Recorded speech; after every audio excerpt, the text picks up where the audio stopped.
Good evening. It's November 19th, 2023.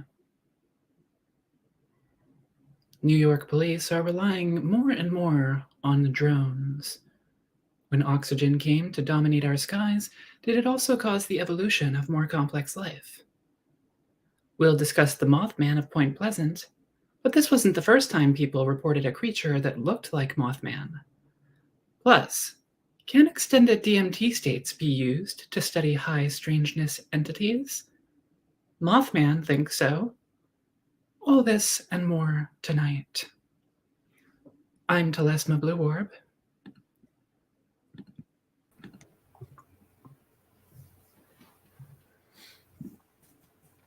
I'm Jeff Knox. Luis Cayetano. And welcome to the UFO Detox Hour.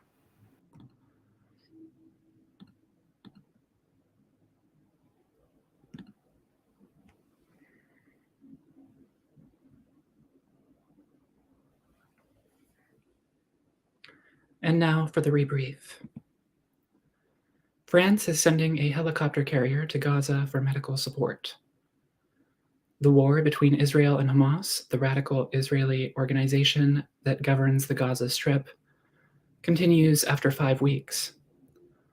While the death toll to Palestinians rises and politicians are demanding a ceasefire due to a health crisis in the Gaza Strip, France is sending the Dixmude helicopter carrier to Egypt to aid in providing medical support. Earlier today, President Emmanuel Macron said that the carrier is set up with 40 hospital beds. He said that 50 patients will also be taken to hospitals in France, and a new Air France plane will be used to transport 10 tons of cargo, according to The Guardian. The current death toll among Palestinians is 13,000, including 3,500 children and 5,500 women. According to the Times of Israel, 6 Jewish Democratic representatives in the U.S. House are now in favor of a ceasefire, after President Joe Biden previously announced he was opposed to a ceasefire. Biden wrote that a ceasefire would only provide a tactical advantage to Hamas, and that Hamas cannot be allowed to continue to control Gaza. Currently, Israel and Hamas are negotiating the release of hostages, and this deal may include a temporary ceasefire. Dina Kawar, Jordan ambassador to the U.S., said in an interview on CBS with Margaret Brennan that Israel and Hamas arranging a ceasefire is, quote, the only way forward, unquote. The NYPD has tripled their drone use in the last year. On Monday, Gothamist reported that the New York Police Department has increased their use of drones by more than 3 times in the last year, based on police data. Since the inception of the NYPD's drone fleet 5 years ago, the number of police drones has risen from 13 to 30 and is expected to continue to expand. Last month, prosecutors used drone footage as evidence in 158 criminal charges from 2 major protests. Bashar Ostadan of Gothamist writes, quote, in an exclusive drone demonstration for Gothamist, NYPD Detective Matthew Andrews Sales, the NYPD's head drone pilot, explained that the NYPD's drone cameras can zoom in on people and objects up to 200 times from the air, showing people's faces clearly. But Daughtry said that function is reserved for New Yorkers committing crimes or infractions, unquote.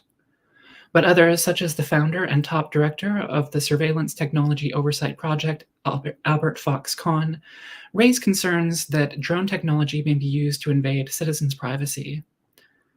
Scientists find that a quasi-Hilda object has a comet-like tail. In a study by American and Italian scientists published in the astrophysical journal Letters in October, they found that a particular object in space called a quasi-Hilda can have a tail like a comet, phys.org reported Tuesday. A quasi-Hilda is a type of object that orbits the sun a little further out from Earth than Jupiter, gets caught by Jupiter's gravity, orbits around the sun inside of Jupiter's orbit, and then ends up being pulled back out of Jupiter's orbit again. In 2016, citizen investigators discovered images of comet-like activity around the quasi-Hilda called 2009 DQ-118 through the NASA Partner Citizen Science Project set by the study team on the citizen science platform Zooniverse. The new study made further observations of this object using the Astrophysical Research Consortium telescope at Apache Point Observatory in Sunspot, New Mexico. They also found comet-like activity. In both cases, the comet-like tail was documented when 2009 DQ-118 was near the point closest to the Sun in its orbit, or perihelion. Researchers have found less than 15 quasi-Hilda objects displaying comet-like activity, and they have only found less than 50 asteroids that display comet-like activity, what are called active asteroids. Comet tails and other similar activity are typically caused by volatile ice on the surface of an object that can vaporize when heated by the sun. These can help researchers understand where water is present in the solar system and how it might find its way to Earth. Sean Kirkpatrick gave a talk on his work at AARO. On Wednesday, a talk was held with the current director of the All-Domain Anomaly Research Office, or AARO, and Shane Harris, a reporter on intelligence and national security at the Washington Post. The talk was held at the Hayden Center at the Schar School of Policy and Government of George Mason University in Arlington, Virginia, and moderated by David Preece, Hayden Center Senior Fellow. Quote, "When someone has something to say, that's just the starting point," unquote, Kirkpatrick said. He also described the process of investigating cases of UAP, or unidentified anomalous phenomena. He said that a team of intelligence experts and a team of scientists work together to ensure that investigations meet both the necessary intelligence and scientific standards required. He emphasized that unresolved cases are not necessarily anomalous, and when unresolved reports are filed, he can no longer access them. He also said that AARO is encouraging scientists to publish independent studies exploring possible signatures of extraterrestrial life. Then AARO can potentially see if any UAP fit these signatures. He said that AARO has found no evidence of extraterrestrial life. Kirkpatrick will retire at the end of the year, ending his position as AARO director to be replaced by Deputy Tim Phillips. He said that he plans to publish the first volume of a 2-volume AARO report before he retires. This will include, among other things, information about AARO's investigation into David Grush, who testified before a House subcommittee that a UAP crash retrieval program exists within the US government, and also that materials were retrieved from a crash site. More recently, Kirkpatrick also said that Grush hasn't cooperated with AARO's investigation. Kirkpatrick was asked by an audience member about the Senior Technical Advisory Group, which is one among other groups who review and analyze AARO reports. Kirkpatrick said that the names and identification on this board have been withheld because harassment and threats were directed at a NASA panel on UAP held in September. He added that people attempted to dig up private personal information about him and also send him death threats and harassments.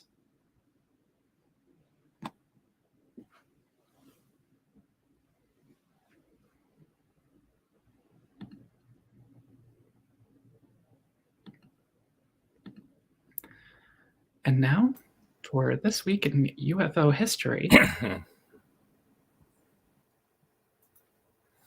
Hi, I'm Jeff Knox, and this is This Week in UFO History, where each week I will share cases or important events from the UFO historical record.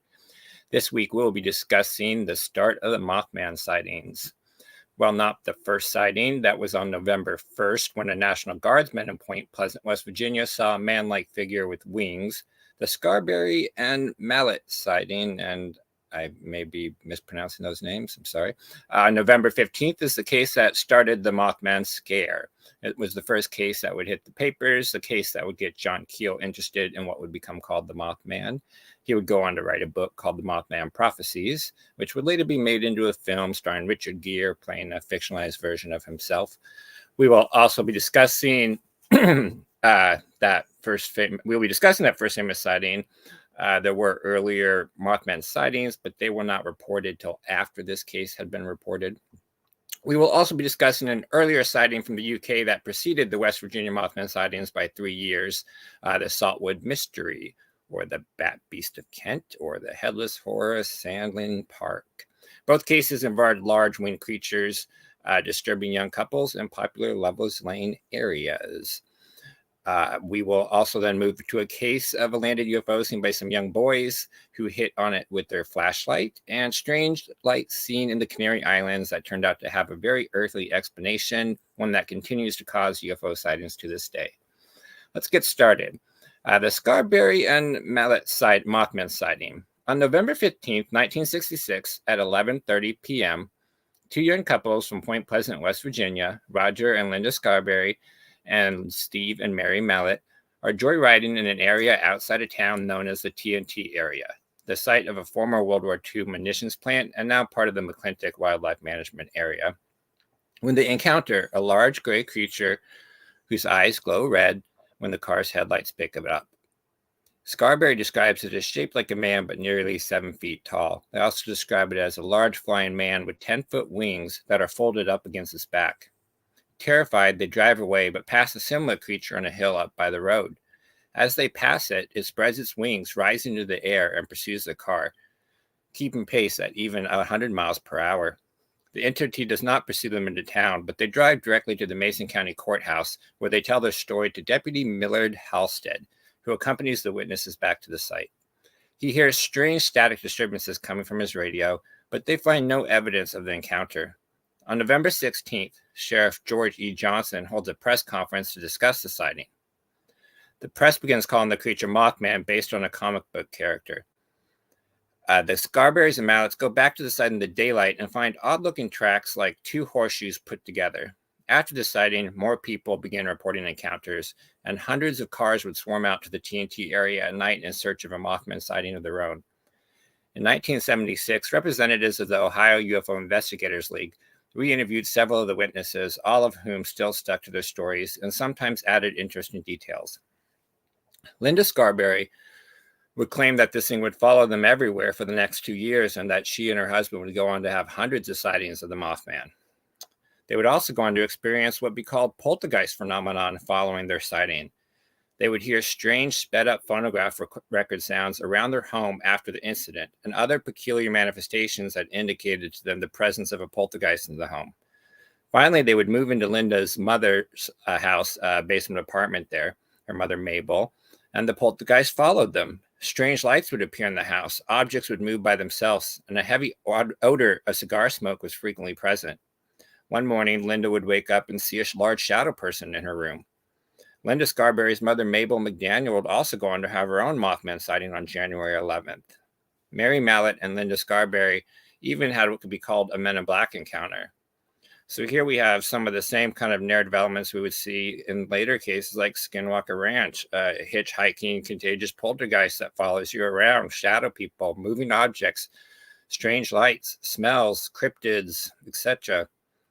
Now, while only one Mothman sighting, and that wouldn't happen until May the next year, would explicitly link the Mothman to the UFO phenomenon, this case has still become a classic known to most people interested in UFOs, likely because of the involvement of people like John Keel, Gray Barker, and other key ufological figures. In the past week or so alone, Lou Elizondo himself was in Point Pleasant visiting the Mothman. The Mothman sightings would end up dying off around November 1967. Skeptical explanations have mostly included the sandhill crane or some form of barn owl. Skeptical Inquirer article last year suggested blue heron is a more likely explanation because of the various ranges and where they exist. The witnesses, of course, deny these possible explanations for their sightings. Now, 3 years earlier than the West Virginia Mothman sighting, and what might be one of the first cases to tie a winged man-like creature to the UFO phenomenon outside of like the Carita contact in 1946, perhaps, we have the Saltwood Mystery. On November 16th, 1963, during the evening, 4 teenagers, John Flaxton, Mervyn Hutchinson, Jenny Holloway, and another youth are in Sandling Park near Saltwood, Kent, England, when they see a moving reddish-yellow star above the woods. It comes down at an angle of 60 degrees, then vanishes. Moments later, they see a bright golden light in a field about 240 feet away, floating about 10 feet above the ground and seemingly 15 to 20 feet across. It seems to move along with the teens for a short while before it disappears behind a tree. Then a dark figure shambles out of the woods. It is all black, about the size of a human, but without a head, and it has bat wings. The teenagers run away. Other witnesses come forward to report strange lights and giant footprints found in the woods. An article in the Sydney Morning Herald titled "Ghosts Haunts Lover's Lane" states that with regard to the sighting at Sandling Park in November 16th, quote, a local rector is tracking down a reported black magic circle that has been blamed for the terror, end quote. Of course, the terror here is the Mothman type beast. The rector was the Reverend E. Stanton of Saltwood. The media also recorded, quote, the ghost is said to be that of William Tournay, yes, there's 2 Tournays, a rich, eccentric landowner who was buried 60 years ago on an island in the middle of a lake at Saltwood near Hythe Village in Kent, end quote. This leaves us with our Mothman-like sightings. We'll turn now to a close encounter of the second kind involving 2 boys. Now, on November 16th, 1973, at 7 p.m., 2 11-year-old boys are outside in Lemon Grove, California, intending to play in a vacant lot or field in the neighborhood. When they arrive, there's a dark object hovering about 18 inches above the field. It seems inactive. One of the boys cautiously approaches and raps at it with his flashlight, making a sound like metal on metal. Instantly, the object's dome lights up in a brilliant red light that illuminates the entire area. It rises 3 or 4 more feet off the ground. A row of green lights light up around its perimeter, flashing in sequence. The thing begins rotating, and it makes a whooshu, whooshu sound. The object is easily visible now and appears to be a domed disc.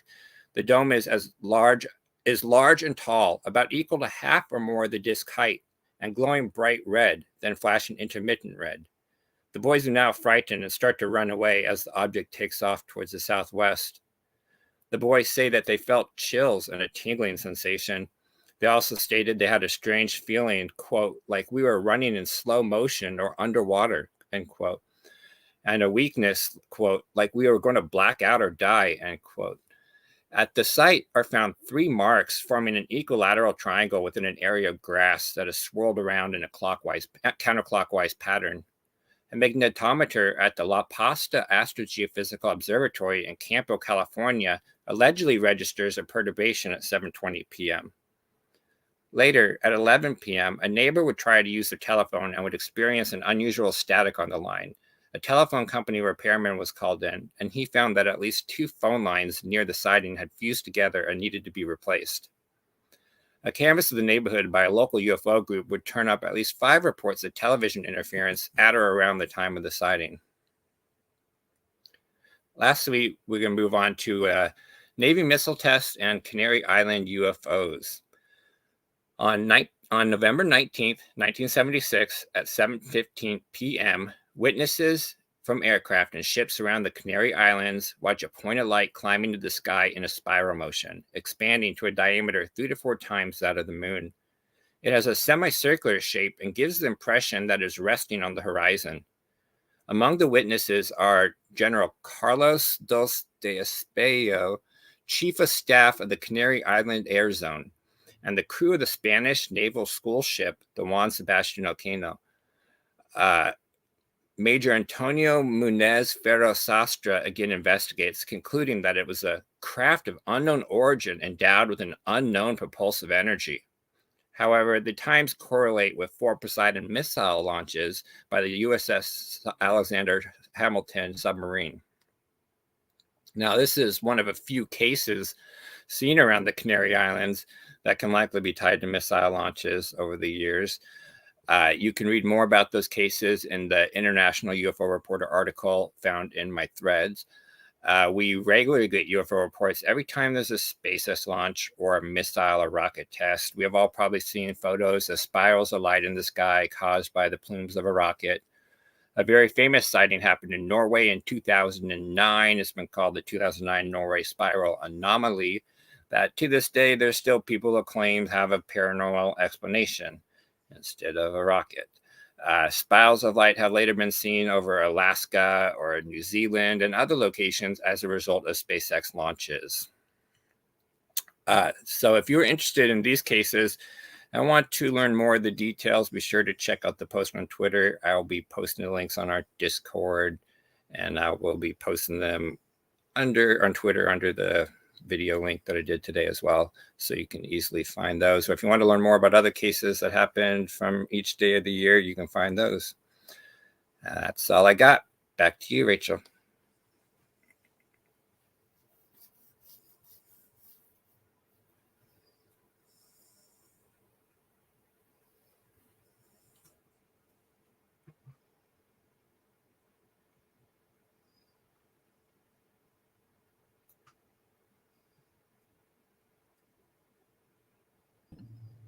I'm going to pass it over to Luis. Is that all right, Luis? Yep. Okay.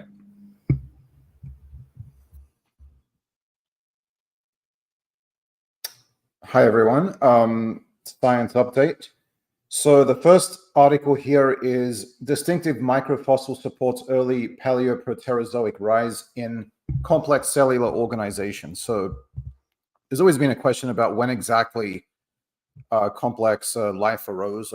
I mean, a prokaryotic cell is already pretty complex, but here we're talking about multicellular organisms with some degree of structure, let's say. So it's unclear when exactly they first evolved. This paper is summarized in Daily Science, sciencedaily.com, and we'll put a link to it. The title of that article is Studies of, the other one. Window to the Past. New microfossils suggest early rise in complex life. So microfossils from Western Australia may capture a jump in the complexity of life that coincided with the rise of oxygen in Earth's atmosphere and oceans, according to an international team of scientists. Now, this oxidation event, this is when an appreciable amount of oxygen started to accumulate in the atmosphere due to photosynthesis. And there's something else called the Great Oxidation Event is something related. So oxidation, for those who don't know, is when you're stripping electrons from an atom or a molecule. So the findings published in the journal Geobiology provide a rare window into the Great Oxidation Event, a time roughly 2.4 billion years ago when the oxygen concentration increased on Earth, fundamentally changing the planet's surface. The event is thought to have triggered a mass extinction and opened the door to the development of more complex life, but little evidence had existed in the fossil record before the discovery of the new microfossils. And the reason that oxygen is so important for complexity is because it acts as a very efficient electron acceptor in the electron transport chain. This is one of the steps of cellular respiration. This is how organisms manufacture their ATP, which is the energy currency of the cell. Oxygen is a very efficient electron acceptor in that process, and organisms have evolved the ability to use other forms of respiration which don't rely on oxygen, but oxygen is the most efficient. Now, this is a quote from a scientist, what we show is the first direct evidence linking the changing environment during the Great Oxidation Event with an increase in the complexity of life, said corresponding author Erica Barlow, an affiliate research professor in the Department of Geosciences at Penn State. This is something that's been hypothesized, but there's just such little fossil record that we haven't been able to test it. When compared to modern organisms, the microfossils more closely resemble a type of algae than simpler prokaryotic life. organisms like bacteria, for example, that existed prior to the Great Oxidation Event, the scientists said. Algae, along with all other plants and animals, are eukaryotes, more complex life whose cells have a membrane-bound nucleus. And of course, human beings are eukaryotic. More work is required to determine if the microfossils were left behind by eukaryotic organisms, but the possibility would have significant implications. It would push back the known eukaryotic microfossil record by 750 million years. The microfossils have a remarkable similarity to a modern family called Volvocaceae, Barlow said. This hints at the fossil being possibly an early eukaryotic fossil. That's a big claim and something that needs more work, but it raises an exciting question that the community can work on and test. Barlow discovered the rock containing the fossils while conducting her undergrad research at the University of New South Wales, and she conducted the current work as part of her doctoral work at UNSW, and then while a postdoctoral researcher at Penn State. These specific fossils are remarkably well preserved, which allowed for the combined study of their morphology, composition, and complexity, said Christopher House, professor of geosciences at Penn State and a co-author. The results provide a great window into a changing biosphere billions of years ago. The scientists analyzed the chemical makeup and carbon isotopic composition and determined the carbon was created by living organisms, confirming that the structures were indeed biological remains. They also uncovered insights into the habitat, reproduction, and metabolism of the microorganisms. Barlow compared the samples to microfossils from before the Great Oxidation Event and could not find comparable organisms. The microfossils she found were larger and featured more complex cellular arrangements. The record seems to reveal a burst of life. There's an increase in diversity and complexity of this fossilized life that we are finding, she said. Compared to modern organisms, the microfossils have explicit similarities with algal colonies, including in the shape, size, and distribution of both the colony and individual cells and membranes around both cell and colony. They have a remarkable similarity, and so by that way of comparison, we could say those fossils were relatively complex, Barlow said. There's nothing like them in the fossil record, and yet they have quite striking similarities to modern algae. The findings have implications for both how long it took complex life to form on early Earth. The earliest uncontroversial evidence of life is 3.5 billion years old, and what the search for life elsewhere in the solar system may reveal, the scientists said. Excuse me. I think finding a fossil that is this relatively large and complex, relatively early on in the history of life on Earth, kind of makes you question, if we do find life elsewhere, it might not just be bacterial, prokaryotic life, Barlow said. Maybe there's a chance there could be something more complex preserved, even if it's still microscopic. It could be something of a slightly higher order. Also contributing were Maxwell Wetherington, staff scientist at Penn State, Ming-Chang Liu, staff scientist at the Lawrence Livermore National Lab, and Martin van Kranendonk, a professor at the University of New South Wales in Australia. And the Australian Research Council, NASA, and the National Science Foundation provided funding for this work. This is very interesting because it does get to the question of, if we were to go to another planet, would we just find something analogous to prokaryotic single-celled organisms, or would we find something maybe similar to animals? Is multicellular complexity inevitable, or is it just a contingent event? And does the fact that we can maybe push it now further back in time suggest that this is a more common event in the history of life throughout the universe? The next article is also related to astrobiology. It's to do with the icy moons in the solar system. So exploring the initial landing site area of Dragonfly on Titan, insights into shear failure and strike slip faulting at Selk crater. So again, this is summarized on sciencedaily.com, and we'll put a link to it. On Science Daily, the article is titled "Studies of Geologic Faulting on Icy Moons aid exploration of extraterrestrial watery worlds. Of course, water is very important, we think, for the prospects of finding life. And there are a number of icy planets, or I should say moons, in the solar system, which could potentially harbor life. So on the surface of many of the ice moons in our solar system, scientists have documented strike-slip faults, those that occur when fault walls move past one another sideways, as is the case at the San Andreas Fault in California. Two recently published studies led by University of Hawaii at Manoa Earth and space scientists document and reveal the mechanisms behind those geologic features on the largest moon of Saturn, which is Titan, and Jupiter's largest moon, Ganymede. We are interested in studying shear deformation on icy moons because that type of faulting can facilitate the exchange of surface and subsurface materials through shear heating processes, potentially creating environments conducive for the emergence of life, said Lillian Burkhard, lead author of the studies and research affiliate at the Hawaii Institute of Geophysics and Planetology in the Manoa School of Ocean and Earth Science and Technology. When an icy moon moves around its parent planet, the gravity of the moon can cause tidal flexing of the surface, which can drive geological activity such as strike-slip faulting.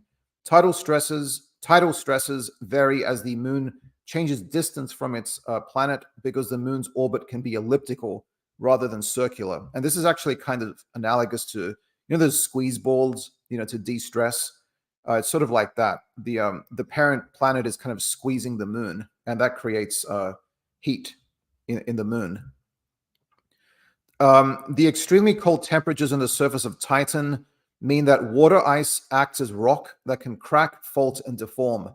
Evidence from the Cassini spacecraft suggests that tens of miles below the surface, there's a liquid water ocean. Further, Titan is the only moon in the solar system with a dense atmosphere, which uniquely supports an Earth-like hydrological cycle of methane clouds, rain, and liquid flowing across the surface to fill lakes and seas, placing it among a handful of worlds potentially containing habitable environments. The NASA Dragonfly mission will launch in 2027 with a planned arrival on Titan in 2034. The novel rotorcraft lander will conduct several flights of the surface, exploring a variety of locations to search for the building blocks and signs of life. In their investigation of the Selk crater on Titan, the designated initial landing site for the Dragonfly mission, Burkhard and her co-author explored the potential for shear deformations and strike-slip faulting. To do this, they calculated the stress that would be exerted on Titan's surface due to tidal forces as the moon orbits Saturn, and tested the possibility of faulting by examining various characteristics of the frozen ground. While our prior research indicated that certain areas on Titan might currently undergo deformation due to tidal stresses, the Selk crater would need to host very high pore fluid pressures and a low crustal coefficient of friction for shear failure, which seems improbable, said Burkhard. Consequently, it's safe to infer that Dragonfly won't be landing in a strike-slip ditch. In a second publication, Burkhard and her co-authors investigated the geologic history of Ganymede, which is Jupiter's largest moon, in the area of Nippur, Phyllis Solki, by examining high-res data available for this region and conducting a tidal stress investigation of the moon's past. Ganymede has documented strike-slip faults on the surface, but its current orbit is too circular as opposed to elliptical to cause any tidal stress deformation. The researchers found that several cross-cutting bands of light terrain in the Nippur Phyllis Solki site shows varying degrees of tectonic deformation, and the chronology of tectonic activity implied by mapped cross-cutting relationships revealed three eras of distinct geologic activity: ancient, intermediate, and youngest. I investigated strike-slip faulting features in intermediate-age terrain, and they correspond in slip direction to the predictions from modeling stresses of a higher past eccentricity. Ganymede could have undergone a period where its orbit was much more elliptical than it is today, said Burchard. Other shear features found in younger geologic units in the same region do not align in slip direction with typical first-order shear indicators. This suggests that these features might have formed through another process and not necessarily due to higher tidal stresses, Burchard added. So Ganymede has had a tidal midlife crisis, but its youngest crisis remains enigmatic. The recent studies, along with space exploration missions, create a positive feedback of knowledge. Geologic investigations, such as these, prior to launch and arrival, inform and guide mission activities, said Burchard. And missions such as Dragonfly, Europa Clipper, and ESA's JUICE will further constrain our modeling approach and can help pinpoint the most interesting locations for lander exploration and possibly for gaining access to the inner ocean of icy moons. And that's the article there. Well, that's the summary of the actual journal article. But again, very interesting from an astrobiology point of view. These moons, which we have in the solar system, the ones around Jupiter and Saturn, who knows, maybe they are actually the typical incubators of life, and Earth is an outlier. So that's possible. And the interesting thing as well that was mentioned was about the eccentricity of Ganymede, that, life could be contingent in terms of the conditions which give rise to it, in the sense that if you don't have the right eccentricity, you might not have enough heat being generated, and therefore you wouldn't get life on these sorts of ice moons.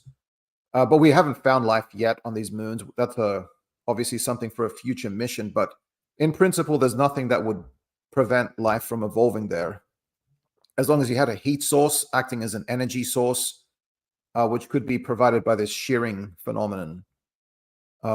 Anyway, back to you, Rachel.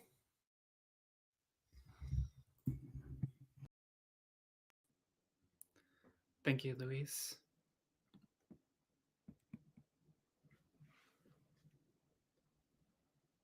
Scientists show for the first time that DMT states can be extended safely. What are entities? Do they exist autonomously in the same way that a person does? Or are they just the illusion of another being when none is actually there? DMTX, a novel method of administering a mind-altering chemical called N,N-dimethyltryptamine, or DMT, may provide a way to find out. DMT is a psychedelic substance, meaning that it can cause states of mind that are dramatically different from typical states. Different psychedelics are made of different chemical compounds, and they have different effects on the brain. DMT is most well known for its presence in the psychedelic drink commonly called ayahuasca, that is traditionally made by many indigenous cultures in the Amazon region. But in recent times, it has become much more popular elsewhere. Normally, a bolus or single dose of DMT is taken. This will cause a person's mind to go into an altered DMT state, which researchers have found to be unique from other psychedelics in certain ways. Many DMT experiences involve finding oneself experiencing a completely different environment, and many people also report encountering otherworldly entities. But this experience only lasts around 5 to 10 minutes. DMTX is a method of using a blood infusion machine that can be programmed to maintain a stable concentration of DMT in the brain over time, allowing the DMT experience to be extended possibly up to 1 or more hours at a time. It was first described in concept in a paper published in 2016 and written by Andrew Gallimore, a computational neurobiologist, chemical pharmacologist, and author on psychedelics, along with the research psychologist and psychedelics advocate Rick Strassman. A team of researchers led by PhD student Lisa Luan at the Imperial College London's Centre for Psychedelic Research published a new study on October 30th in the Journal of Psychopharmacology. They found that they could safely extend the altered states of mind caused by DMT by first giving subjects a high bolus and then dripping a smaller dose every following minute intravenously for 30 minutes. They also compared this with a control group of subjects who were not given DMT. The team tested 4 different dosage levels, and in the highest levels, DMT's effects wore off 12 minutes after the DMT was no longer being given. Subjects were also prompted to give number ratings of how intense the experience felt to them periodically, about every 2 minutes, both before, during, and after the experience. They were prompted to rate their anxiety levels in a similar way every 4 minutes. The team also measured heart rate and the level of DMT in the subject's plasma. Subjects were also given 3 questionnaires after the experience was over, including a scale for measuring altered states of consciousness, one for measuring mystical effects, and one for measuring dynamic effects. This last questionnaire includes, among other items to be rated from 0 to 10, immersion, entity encounters, auditory hallucinations, and so forth. The team found that there was a sharp spike in the intensity of the experience, heart rate, and, to a lesser extent, anxiety shortly after the first high bolus was given. The intensity would drop off gradually and then stabilize, only falling off completely some minutes after the dosages were given. Subjects only reported negligible levels of anxiety before the drug was given, and a slight spike at the time of the first bolus. But after this, anxiety fell down to near zero, lower than before the DMT experience. Sorry, I read that weird. I'm going to edit this later. Subjects only reported negligible levels of anxiety before the drug was given, and a slight spike at the time of the first bolus, but after this, anxiety fell down to near zero, lower than before the DMT experience. Heart rate spiked and then fell off a few minutes after the first bolus, and then fell back down to rates close to or again lower than subjects' heart rates before the drug was given. The DMT levels in the subject's blood reached their highest peaks shortly after the first bolus and again after the last dose, before diminishing to lower levels, leading the study authors to conclude that the mind may develop a tolerance to DMT after only a few minutes. The team also found that while the dynamic subjective effects of immersion, entity encounters, and visual imagery remained high throughout the time the drug was given, ego dissolution effects were found to be very low, only a little higher than before and after. This particular result is interesting to Andrew Gallimore because it supports the common experience of DMT users that a person's sense of self remains intact during the experience. This is very different from other psychedelics like LSD, in which the ego is dissolved. Entity encounters were also common in this study, with about half of subjects reporting them. In higher dosage, they also tended to increase in intensity around 10 minutes into the experience. In a different Imperial College study published earlier this year and led by Chris Timmerman, researchers examined the effects of DMT on the brain over time using a technique called functional magnetic resonance imaging. This study found that while connections within networks that can be observed in the brain connections were weakened, the larger connections between different brain regions increased. They also found that gamma waves, or brain waves, that are generated by lower order types of perception, such as, for example, emotion, were strengthened. At the same time, alpha waves associated with higher order brain activities that model the world and are then compared against the lower order information received from sense data were weakened. This type of behavior of brain networks has also been found in studies on other types of psychedelics, including LSD and psilocybin. According to Gallimore, perception is built along a hierarchy of brain tissue with sense data about one's environment and body being transmitted up the hierarchy, and constructed models based on this sense data being sent down the hierarchy.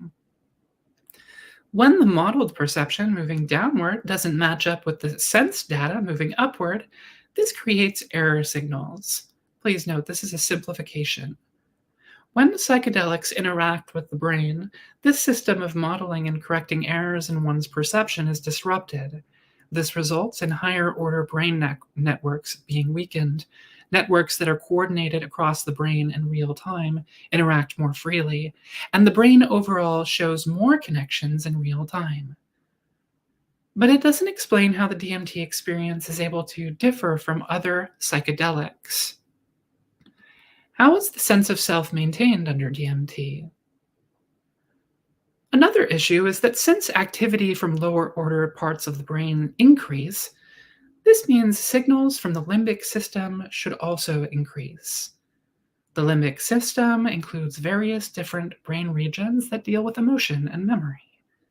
These regions aren't thought to create vivid and detailed imagery. While one of these regions, the hippocampus, records memories, it only records them in a very simple form to be recalled and then reconstructed. Gallimore argues that these regions of the brain can't explain where the rich immersive world of the DMT experience, as well as the vivid entities that seem to inhabit it, could come from. Very vivid immersive worlds, Gallimore posits, would be expected to come from higher order parts of the brain. He therefore concludes that it may be that these experiences seem otherworldly because they are not being created by the brain, but by some other source. Gallimore writes, quote, "Whether or not the brain is actually receiving sensory information from another environment in the DMT state is very much the million-dollar question. Most neuroscientists would answer in the negative. I remain agnostic," unquote. Interestingly, however, the authors of the fMRI study note that global functional connectivity, or the amount of activity that is coordinated across different parts of the brain, increased in several different areas of the brain, including the temporoparietal junction. There are two of these junctions, one on each side of the brain, and the one on the right side of the brain is known to cause strange alterations to one's sense of self if it becomes stimulated using transcranial magnetic stimulation. This can include all sorts of perceptions of distortions to the self, including body doubles and the sense of presence. Researchers believe this region is responsible for the perception of oneself in relation to others. Could it also be involved in the production of entities? Currently, science does not have a well-supported answer for this type of question. However, with the emergence of the new DMTX approach, it will be possible to study what is going on in the brain in much greater detail and for longer periods of time, while people are experiencing a DMT realm populated by entities. This may help us better understand the nature of other types of otherworldly entities people report outside of DMT use, such as UFO humanoids and men in black, and even Mothman.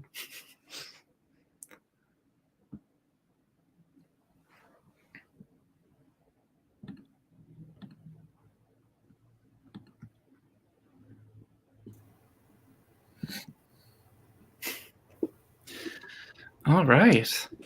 We are almost... I have Andrew Gallimore's book, Alien Information Theory. About the DMT space. It's got lots of diagrams. What's going on in the chat? Did I make any errors during that story? Was there anything that I said that was wrong? I feel like there probably was. Not that I heard. I didn't get a chance to read the article yet, but I have posted to Twitter before about DMT entity experiences and some various papers by people like David I think his name is, about like the phenomenology of entity encounters and like the DMT space, and that you could find on my Twitter feed. I rely a lot on Gallimor's articles on alien insect Substack. So what I tried to do was just paraphrase key concepts and try to simplify them as much as possible. But I wish I had more time to revise. I think there was a few messy sentences in there, and I found myself kind of losing my attention while reading a couple of times. Hey, Jeff. Yep. The 1973 sighting that you talked about, with the sort of whooshing sound and the sort of flashing light, I think you said. Yep. That is very reminiscent of the UFO, the TV series UFO. Yeah. From 1970. Yeah, it's British show. Exactly like that. Yeah.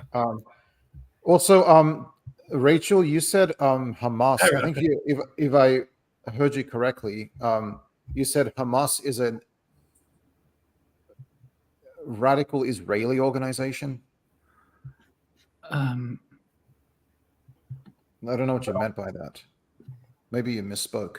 Is it or Islamic? Do you mean Islamic? That might be. Yeah, I think that's an error. I'm sorry about that. Okay. Yeah, I meant. I'm sorry. Yeah. Yeah, that was just an error. Okay. Thank you. Excuse me. The brain can produce DMT, right, under certain conditions, or something similar to it. Yeah, I mean that's been debated, but that's something people have always said, is that like people say like when you die, your brain, like one of the myths is like when you die, your brain produces like a small amount of endogenous kind of DMT. And again, that was highly debated. I'm not 100% certain, but I think there's been some recent papers that have made the argument that it is produced. In fact, I think even Andrew Gallimore has done Twitter threads on this before. But whether or not it's produced in the kind of levels that would be necessary to cause the same kind of experiences you get when you use it, recreationally or, inject it or vape, is another question. Like I seem to remember looking at the papers, and like the amount that would be produced or could be produced is so small. I don't know how you could possibly get the kind of effects, but who knows? Maybe. And do you think that the Mothman witnesses? I think didn't John Keel cover that? That was his thing. Yeah. Yeah. So, but do you think that the witnesses are mentally ill, or what's going on? No, I mean, so I think like one of the skeptical explanations, like people like Joe Nichols have went out and investigated it, and the skeptical explanation is that these people saw a variety of different sightings of things like barn owls or like the blue heron, and they and interpreted in that way. And it's kind of almost like a mass hysteria, because it kind of started a craze, because after this first sighting, right, people would go out there by like the hundreds, like every night, for a long time, like trying to see their own Mothman sighting. And it's kind of like when you go ghost hunting, and then you start getting spooked by like every little thing, you see an animal with some eyes. And now I will say I've actually had a similar experience to the Scarberry and Mallet sighting out by Area 51. This isn't the same as this creature experience I had out there, but I had a large bird of some kind fly right up next to my car, hit my car when I was driving pretty fast down this highway. And it was at night, and it looked kind of like a big white bird with massive wings. And I stopped my car to look for this creature, thinking I killed a big bird of some kind, and I could not find it. And so I've also had a large bird fly up to my car and almost like it scraped my car, touched the corner of my car, and it was weird. Yeah. Bob Bizarre. And speaking of Area 51, there's actually excuse me. Yeah, sorry. I'm sorry. Yeah, I was going to say also about Mothman that some of the reports, like the eyewitnesses estimated that the wingspan was like 10 or 15 feet. Is that correct? 10 feet. Yeah, they said like 10 feet. Which, you know, that's actually like a reasonable wingspan for a large bird, but you know, but it's not a reasonable wingspan for an animal the size of a person. That's just way too small. Mhm. So it could be that they actually did see. I mean, I feel like if the animal that they saw actually had that type of wingspan, then it probably would have been a bird. Yeah. Well, whatever they saw, it caused quite a cultural phenomena. You know, Mothman's a big deal. You know, there's the Richard Gere movie, which I just started to watch again today. I didn't get to finish it. You know, there's the museum, the big statue, and like I mentioned earlier, you know, Lou Elizondo getting his picture taken in front of the Mothman statue. Like, Mothman's a big deal. And so those sightings kind of launched a massive cultural phenomenon. And I found it very interesting how they supposedly caught some kind of hitchhiking poltergeist situation. And then they moved houses and it followed with them. And they started seeing strange lights in the house and objects getting misplaced and moved around. And then even, you know, her mother started to see her own sightings. And Well, very interesting.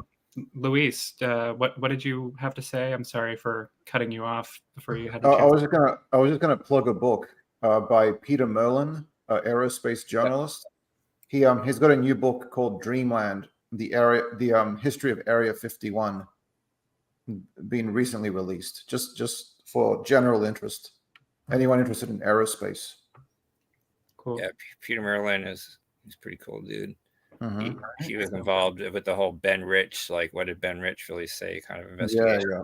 Well, so I plan on checking out that book sometime. Definitely. All right. I think we're gonna close out for tonight. Dorothy's gonna say hi. Peter Merlin, Simon Merlin, like the wizard. The wizard, yeah. Yeah. Who's a Dorothy girl? It's 10-year anniversary today. Isn't that right? Oh, yeah. That was the quote about the temporal bridal junction. Okay. And for a story to close out on tonight, the UFO Detox Hour has unofficially recognized Dorothy Knox as the most important dog in ufology. Friend and colleague to UFO historian and archivist Jeff Knox, Dorothy is also secretly able to talk, but she talks using her incredible psychic powers. Are you psychic? Psychic dog. It's her 10-year anniversary today. She came home with us 10 years ago today. If I'm to believe Facebook, there's a lot of misinformation on Facebook, so Facebook may be lying to me, but Facebook told me this today, so. Okay. Sorry, cutting out. Before we go, we'd like you to please consider subscribing to our channel, the UFO Detox Hour. Please also hit the like button and hit the notification bell icon if you'd like to get notified about upcoming videos. It's up to you. We would love to see your very tiny faces and other profile icons in the live chat. I need to change this up a bit. A great place for joining the live chat is a great plus for joining the live chat is that you can give us constructive feedback, like live on the air, especially if we make any factual errors. You can also join our Discord, which can be found in the episode description. You can laugh at us, yeah. Please be sure to check out our respective content. I am just doing the worst job possible. I can be found at the Earth YouTube channel. Visit Luis Cayetano's website, ufologyiscorrupt.com, and you can find Jeff Knox's daily posts on history and the science of UFOs on Twitter or Facebook. Jeff Knox spends all of his time studying UFOs, and he doesn't make any money off of it. Please consider visiting his Patreon page and becoming a patron of his. I hope you guys got that all. Thank you, Jeff. Thank you, Luis. Thank you, Dorothy. Thank you, Simon. Thank you, Raka. Thank you, Amy. Thank you, Aaron. Thank you, someone else. feel like I'm forgetting someone. Wasn't there someone else in the chat? It was an imaginary person. Wait. Yeah. It was the meta person.